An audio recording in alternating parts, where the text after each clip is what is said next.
വല്ല വ്യൂസും കാര്യങ്ങളൊന്നും ഇല്ലെങ്കിൽ ചാനലങ്ങ് നിർത്തിക്കൂടെ എന്നൊക്കെ എന്നോട് ഒത്തിരി പേര് ചോദിക്കുന്നുണ്ട് കേട്ടോ.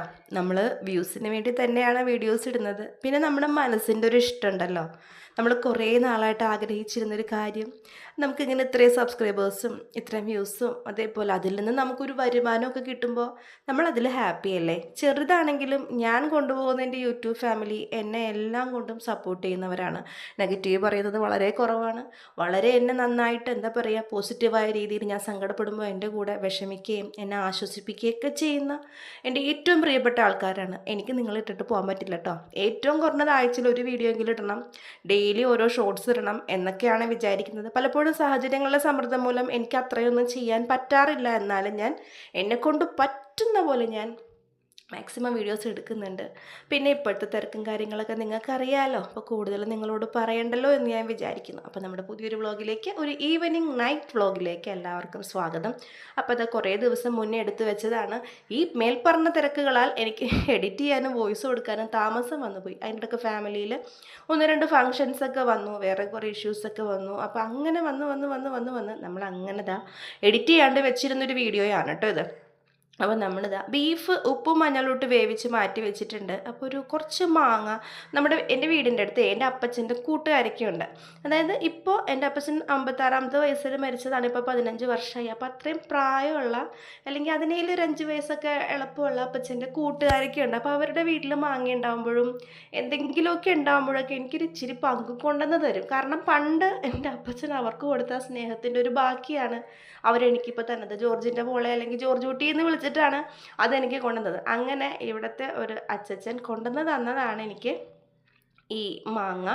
അപ്പോൾ ഞാൻ ചപ്പി കുടിക്കുന്ന മാങ്ങയാണെന്നാണ് ഞാൻ ആദ്യം കരുതിയത്. പക്ഷേ ഇനി അതിൻ്റെ വേറെ വല്ല വേർഷനാണോ എന്ന് അറിയില്ല. കാരണം അതേ ചന്ദ്രക്കാരൻ മാങ്ങ എന്ന് പറയുന്ന മാങ്ങയുടെ ടേസ്റ്റാണ്. പക്ഷെ തൊലി അങ്ങ് പൊളിഞ്ഞു പോരുന്നില്ല. ഇനി ഇത് ഇങ്ങനെ പഴുത്തത് കൊണ്ടാണോ എന്ന് എനിക്കറിയില്ല കേട്ടോ.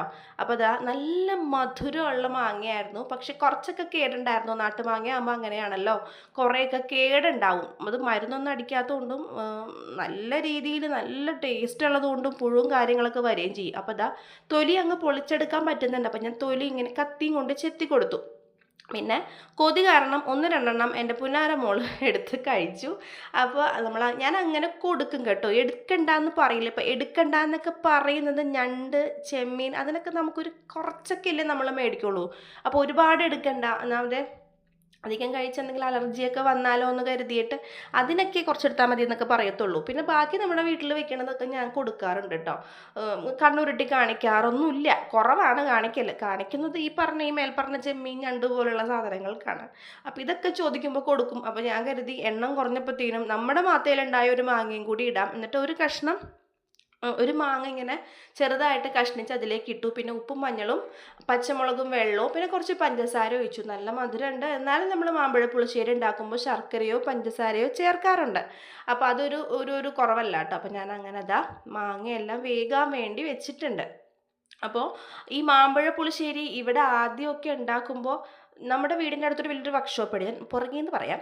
വർക്ക്ഷോപ്പ് ഉണ്ട്. വർക്ക്ഷോപ്പിൻ്റെ അടുത്ത് അത് ഷീറ്റ് ഇട്ടേക്കുവാണ് അന്നും ഇന്നും. ഇന്നിപ്പോൾ കുറച്ചും കൂടി നല്ല രീതിയിൽ ഇട്ടിട്ടുണ്ട്. അപ്പോൾ അത് തൊട്ടടുത്തൊരു കാവുണ്ട്. ആ കാവിലൊരു ഇതേപോലെ ചന്ദ്രക്കാരൻ മാങ്ങയുണ്ട്. ഞാൻ 7, 6 പഠിക്കുന്ന സമയത്ത് കാറ്റടിക്കുമ്പോൾ ഈ ഡ്രസ് വർക്ക് ചെയ്തതിൻ്റെ മീതയിലോട്ട് ഇങ്ങനെ വീഴും, പട്ടാന്നും പറഞ്ഞുകൊണ്ട്. എനിക്ക് വെപ്രാണത് പോയി പെറുക്കാൻ വേണ്ടി. അപ്പോൾ അതിൻ്റെ അടുത്ത് തന്നെ എൻ്റെ 2 കൂട്ടുകാരും ഉണ്ട്. അപ്പോൾ അവരെനിക്ക് വേണ്ടി പെറുക്കി വെക്കും. ഞാൻ ചെല്ലുമ്പോൾ ഞാനും കുറേ ഇങ്ങനെ ഈ പാവാട ഇങ്ങനെ തടുത്തു കൂട്ടിയിട്ട് അതിൻ്റെ അകത്ത് ഇങ്ങനെ വാരി ഇടണേ. എന്നിട്ട് അവസാനം അമ്മയുടെ അടുത്ത് നിന്ന് കിറ്റ് മേടിക്കും. നമുക്ക് അത്രയും ചുമന്നുകൊണ്ട് വരാൻ പറ്റാണ്ടാകുമ്പോൾ കിറ്റ്, 1/2 കിറ്റ് 1 കിറ്റ് മാങ്ങയൊക്കെ അത്രയും കൊണ്ടുവന്നിട്ടുണ്ട്. ഇപ്പം ആ മാവൊന്നും ഇല്ല കേട്ടോ, അതൊക്കെ വെട്ടി. അപ്പോൾ അങ്ങനെ മാമ്പഴ പുളിശ്ശേരി എന്ന് പറയുമ്പോൾ ആദ്യം വരുന്നൊരു ഓർമ്മ അതാണ്. ഈ ഷീറ്റിൻ്റെ മീതെ ഈ മാങ്ങ ഇങ്ങനെ പട്ടക്കം പട്ടോ എന്ന് പറഞ്ഞ് വീഴുന്ന, പ്രത്യേകിച്ച് ഉച്ചക്കത്തെ ഒരു കാറ്റുണ്ടല്ലോ, ഒരു വേനൽക്കാറ്റ്. ആ കാറ്റത്ത് ഇഷ്ടം പോലെ ആ ഒരു മധുരവും രുചിയൊക്കെ നൊസ്റ്റു കേട്ടോ, ഭയങ്കരമാണ്. ഒരുമാതിരി തന്ത വൈബ് തള്ള വൈബൊക്കെ പോലെ ആയി വരുന്നുണ്ട് ഇപ്പം.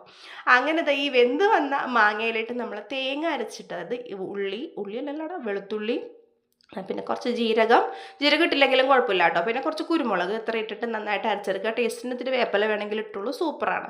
ഇട്ട് നന്നായിട്ട് അങ്ങ് അരച്ച ശേഷം തൈര് നമ്മൾ ഒന്ന് മിക്സിയിൽ ഒന്നൊന്ന് കറക്കിയ ശേഷം ഇട്ട് കൊടുക്കുക. തൈര് ഡയറക്റ്റ് ഇടരുത്, ഡയറക്റ്റ് വേണമെങ്കിൽ വായിക്കാത്തോട്ട് ഇട്ടോ. എനിക്ക് തൈര് ഭയങ്കര ഇഷ്ടമാണ്. അപ്പോൾ അതാ തൈര് ഒന്ന് ഞാൻ സ്പൂണൊന്നും വായിക്കാത്തിട്ടിട്ടല്ല കേട്ടോ, ഇങ്ങനെ മുട്ടിക്കാണ്ടാണ് വായിലേക്ക് ഇട്ടത്. അപ്പം അതിന് ഇനി ഒന്നും പറയണ്ട. അപ്പം ഞാൻ ഇപ്പം എന്തൊക്കെയാണ് പറയണം. അപ്പം ഞാൻ മിക്സിയിൽ ഒന്ന് പയ്യെ ഒന്ന് തൈരൊന്ന് അടിച്ചെടുത്തിട്ട് നമ്മൾ ഈ അരപ്പൊന്ന് ഇതായി വരുമ്പോഴത്തേനും അതിലേക്ക് നമുക്ക് ഈ അടിച്ചു വെച്ച മോര് തൈര് നമുക്ക് അങ്ങടേക്ക് ഇട്ട് കൊടുക്കാം. കുറച്ച് വെള്ളവും കൂടി കശക്കി എടുത്ത് അങ്ങോട്ട് ഒഴിച്ചിട്ടുണ്ടെങ്കിൽ മാമ്പഴ പുളിശ്ശേരി റെഡി. പിന്നെ മാമ്പഴ പുളിശ്ശേരി ആണെങ്കിലും എന്ത് തേങ്ങ അരച്ച കറിയാണെങ്കിലും പുളിശ്ശേരികൾ എന്നും ആയിക്കോട്ടെ, നമ്മൾ താളിച്ചിട്ടില്ലെങ്കിൽ കറിക്കൊരു ഗുമ്മുണ്ടാവില്ല. താളിച്ചില്ലെങ്കിൽ പോയി, ആ കറിയേ പോയി. അപ്പം നമുക്കിതൊന്ന് താളിച്ചിടാം കേട്ടോ. അപ്പം ഞാൻ കുറച്ച് മുളക് പൊടിയും കൂടി ഇട്ടിട്ടാണ് താളിച്ചത്. പക്ഷേ ഞാനതിൽ ഉലുവ പൊട്ടിക്കാൻ മറന്നുപോയി. വേറെ ഏത് കറിയിലാണെങ്കിലും ഇപ്പോൾ ഉലുവ പൊട്ടിച്ചില്ലെങ്കിൽ വിഷയമില്ല, കടുക് പൊട്ടിച്ചിട്ടുണ്ടല്ലോ എന്ന് വിചാരിക്കാം. പക്ഷെ ഞാൻ പിന്നെയാണ് ഇതെല്ലാം ഇട്ടിങ്ങനെ ഇളക്കി വീഡിയോ ഓഫ് ചെയ്യാന്ന് വെച്ചാൽ അയ്യോടാ മനമേ, ഞാൻ ഇത് ഇട്ടില്ലല്ലോ, ഉലുവ ഇട്ടില്ലല്ലോ എന്ന് ഓർത്തപ്പോൾ ഞാൻ വേറെ രണ്ടാമത് ഇച്ചിരി വെളിച്ചെണ്ണയും കൂടി ഒഴിച്ചിട്ട് അതിലൊരു ഇച്ചിരിപ്പോളം ഉലുവ കാച്ചിയിട്ട് അതിലേക്ക് ഇട്ടിട്ടുണ്ട്. ഇത് അടച്ച് വെച്ച് കഴിഞ്ഞപ്പോഴാണ് കേട്ടോ ഓർത്തത്, സോറി ഇത്. അപ്പോൾ അങ്ങനെ കുറച്ച് ഉലുവയും കൂടി ഞാൻ പയ്യെ ഒന്ന് കാച്ചിയിട്ട് അതിലേക്ക് ഇട്ടു. നിങ്ങൾക്ക് പറ്റാറുണ്ട് ഇങ്ങനെ എന്തെങ്കിലും? കടുക് പൊട്ടിക്കാൻ മറന്നു പോകാറുണ്ട് ഏതെങ്കിലും കറിയിലൊക്കെ, അല്ലെങ്കിൽ വേണ്ടാത്ത കറിയിൽ കടുക് പൊട്ടിച്ചിട്ടിട്ടുണ്ടോ? ഞാൻ ചെയ്തിട്ടുണ്ട് കേട്ടോ. അപ്പോൾ അങ്ങനെ ഉലുവയും കൂടി ഒന്ന് കാച്ചിയിട്ടു. അങ്ങനെ ഞാൻ ഇടക്ക് വെച്ച് വോയിസ് കൊടുക്കൽ നിർത്തിയിട്ട് കുഞ്ഞാവനെ ഒന്ന് പാലൊക്കെ കൊടുത്ത് ഉറക്കിയിട്ട് വന്നിട്ട് വീണ്ടും വോയിസ് കൊടുക്കുന്നതാണ് കേട്ടോ. അപ്പോൾ നമുക്ക് പടപടേന്ന് പറഞ്ഞ് ബാക്കിയുള്ള 2 കറിയും കൂടി വയ്ക്കാം. ബീഫ് നമ്മൾ വേവിച്ച് വെച്ചിട്ടുണ്ടായിരുന്നല്ലോ, അതും പിന്നെ വെണ്ടയ്ക്ക മെഴുക്ക് പുരട്ടി. ഈ വെണ്ടയ്ക്ക പച്ചടി വെക്കാമെന്ന് പറഞ്ഞിട്ട്, പച്ചടി മീൻസ് നമ്മൾ തൈരൊക്കെ ഇട്ട് വെക്കില്ലേടാ, അത് വെക്കാമെന്ന് പറഞ്ഞിട്ട് എനിക്കൊരു റെസിപ്പി അയച്ചു തന്നായിരുന്നു മെയിലായിട്ട് നമ്മുടെ ചാനലിലെ ഒരു മെമ്പർ. പക്ഷേ ഞാൻ വെച്ചിട്ട് എനിക്ക് എന്തോ ഞാൻ വെച്ചത് ശരിയാവാഞ്ഞിട്ടാണോ അല്ലെങ്കിൽ എന്താണെന്നറിയില്ല, എനിക്കങ്ങ് അത് വർക്കായില്ല കേട്ടോ. അപ്പം ഞാൻ കരുതി ഇന്ന് അപ്പോൾ ഞാനത് അങ്ങനെയായിരുന്നെങ്കിൽ ഇന്ന് വെണ്ടയ്ക്ക പച്ചടി ഇതിൻ്റെ കൂടെ വെക്കാം. പച്ചടിയില്ലേ നമ്മൾ തൈരൊക്കെ ഒഴിച്ചിട്ട് വെക്കുന്നത്, ഒരു കറിയിൽ ഒരു വെള്ള കളറിലെ കറി നമുക്ക് സദ്യക്ക് കിട്ടുന്നത്. അപ്പോൾ അതുപോലത്തെ വയ്ക്കാമെന്നാണ് കരുതിയത്. പിന്നെ ഞാനങ്ങ് പദ്ധതി മാറ്റി. ആദ്യം ഉണ്ടാക്കിയ ഫ്ലോപ്പ് ആയപ്പോഴത്തേനും പിന്നെ സെറ്റായില്ല. കാരണം ഞാനത് സദ്യയിലൊന്നും കഴിച്ചിട്ടില്ല. പക്ഷേ വെണ്ടയ്ക്ക വെച്ച് അങ്ങനെ ഉണ്ടാക്കാമെന്ന് പറഞ്ഞപ്പോൾ ഇതിലൊന്ന് ട്രൈ ചെയ്ത് നോക്കിയതാണ്. പക്ഷേ എനിക്ക് വർക്കായില്ല. ചിലവർക്ക് റെഡിയാവും, ചിലവർക്ക് റെഡിയാവില്ല എന്ന് പറയുന്ന പോലെ ആയിരുന്നു എൻ്റെ കാര്യം. അപ്പം ഞാൻ വെണ്ടയ്ക്ക മെഴുക്ക് പുരട്ടിയിലേക്ക് ഒതുക്കിയിട്ടുണ്ട് കേട്ടോ. അപ്പോൾ വെണ്ടയ്ക്ക ഞാൻ തുറന്ന് വെച്ചിട്ടാണ് വേവിക്കുന്നത്. പക്ഷേ ഇളക്കാൻ എനിക്കൊരു വശം കിട്ടുന്നില്ല നമ്മുടെ ഈ ഒരു പാത്രത്തിൽ. കാരണം വെണ്ടയ്ക്ക ചുരുങ്ങുമെങ്കിലും ആദ്യം ഇങ്ങനെ നിറഞ്ഞിങ്ങനെ നിൽക്കുമല്ലോ, ചട്ടി നിറച്ച് ഇങ്ങനെ നിൽക്കുമ്പോൾ നമുക്ക് ഇളക്കുമ്പോൾ കുറേയൊക്കെ താഴെ പോവും. 1-2 എണ്ണമൊക്കെ നമുക്ക് പെറുക്കിയെടുക്കാം. പക്ഷേ അധികം പോകുമ്പോഴത്തേനും ബുദ്ധിമുട്ടാണ്. അപ്പം ഞാൻ ആദ്യത്തെ ഒന്ന് പയ്യെ ഒന്ന് ആവി കയറിയോ ഒന്ന് ഒതുങ്ങുകയാണെങ്കിൽ അതിൽ തന്നെ ചെയ്യാൻ ഓർത്തു. ആ നേരം കൊണ്ട് ഞാൻ ബീഫ് കറിക്കുള്ള പച്ചമുളക്, സവാള, വെളുത്തുള്ളി, ഇഞ്ചി, ചെറിയുള്ളി, വേപ്പില എല്ലാം കൂടിയിട്ട് വഴട്ടി ഒന്ന് അവിടെ ഉപ്പൊക്കെ ഇട്ട് സെറ്റാക്കി വരുന്ന നേരത്ത് ഒന്ന് ഇളക്കി നോക്കി ഇപ്പുറത്ത് വെണ്ടക്ക, പക്ഷേ അതിലങ്ങ് ഒതുങ്ങുന്നില്ല. അങ്ങനെ വേറൊരു പാത്രത്തിലേക്ക് ആക്കിയിട്ട് ഒന്ന് വഴട്ടി എടുക്കുന്നുണ്ട് കേട്ടോ. അപ്പോൾ വെണ്ടയ്ക്ക ഞാൻ പൊതുവേ അടച്ച് വെച്ച് വേവിക്കാറില്ല. അടച്ച് വെച്ചാൽ തന്നെ ഒന്ന് ആവി കയറി കഴിയുമ്പോഴത്തേനും ആ മൂടി ഞാൻ തുറന്നു വയ്ക്കും. ഉപ്പിൻ്റെ ഇച്ചിരി കുറവുണ്ടായിരുന്നു, ഉപ്പിട്ടു. ഇച്ചിരി നാരങ്ങ പിഴിഞ്ഞ് ഒഴിക്കുകയാണെങ്കിൽ കുറേ അല്ലാടാ, ഒരു 2-3 ഡ്രോപ്സ് നാരങ്ങ പിഴിഞ്ഞ് ഒഴിക്കുകയാണെങ്കിൽ നമുക്ക് ഈ വെണ്ടയ്ക്കയില ഇങ്ങനെ നൂല് കോലില്ലേ, അതൊന്നും ഉണ്ടാവില്ല കേട്ടോ.